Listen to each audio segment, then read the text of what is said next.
Assalamualaikum warahmatullahi wabarakatuh. Perkenalkan, nama saya Laila Jamila, mahasiswi SKIN 2 Kuala Tungkal dengan NIM 1921015,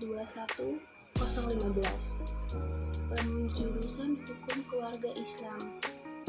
Baiklah, saya akan menjelaskan terlebih dahulu apa tujuan saya membuat video ini. Nah, video ini saya buat sebagai tugas akhir semester saya dengan Bapak Zetarianto.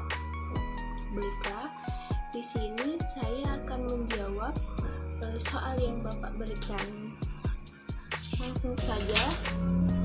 Adapun soal yang pertama yaitu jelaskan hubungan antara hukum tata negara dengan ilmu negara, ilmu politik, dan hukum administrasi negara.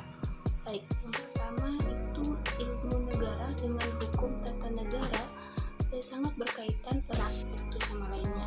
Hal ini bisa dilihat berdasarkan objek yaitu negara. Nah, dapat dibagi bahwa ilmu negara merupakan ilmu dasar pokok hukum tata negara. Hukum tata negara merupakan penerapan konkret dari teori-teori yang dihasilkan oleh ilmu negara. Nah, selanjutnya hubungan hukum tata negara dengan ilmu politik. Nah, hukum tata negara mempelajari peraturan-peraturan hukum yang mengatur organisasi kekuasaan negara. Nah, sedangkan ilmu politik mempelajari kekuasaan dilihat dari aspek perilaku kekuasaan tersebut.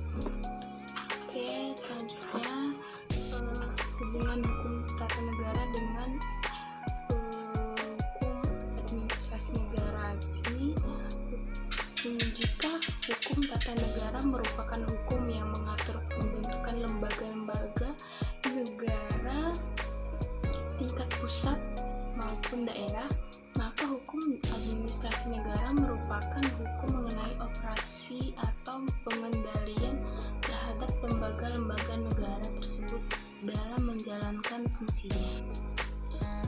Nah, menurut saya hukum tata negara itu dari hukum yang belum luas. Kalau ilmu negara itu mencakup dari hukum tata negara, hukum administrasi negara, hukum tata usaha negara, dan masih banyak lagi. Jadi ilmu negara itu istilah globalnya untuk cabang ilmu lainnya.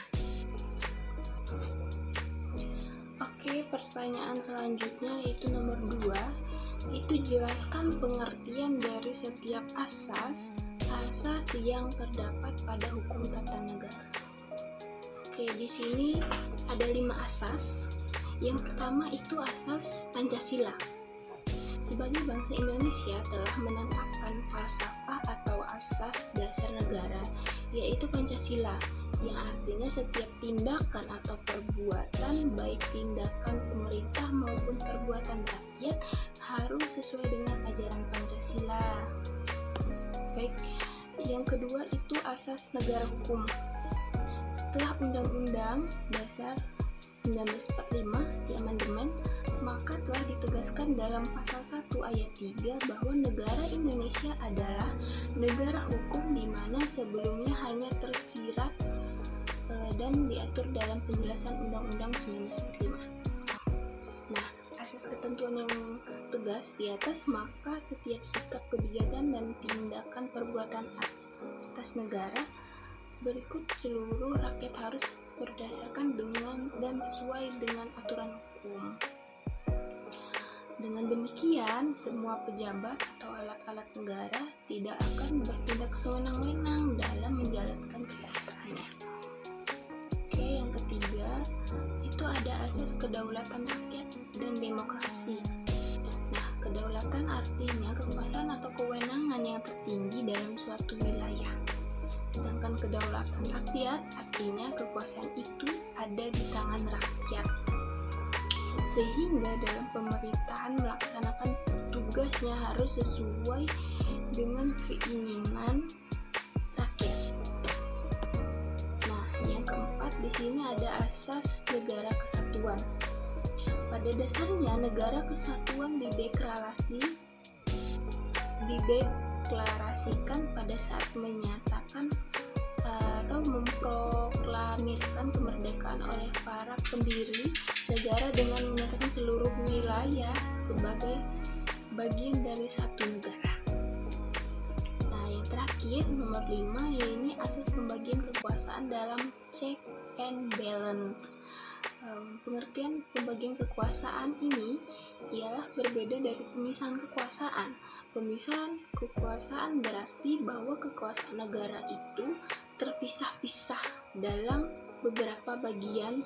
Oke, pertanyaan terakhir yakni setelah mengikuti proses pembelajaran mata kuliah hukum tata negara, apa yang dapat saya petik sebagai bekal di masa yang akan datang?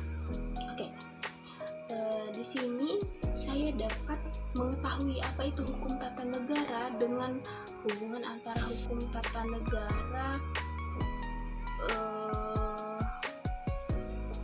dan ilmu lainnya.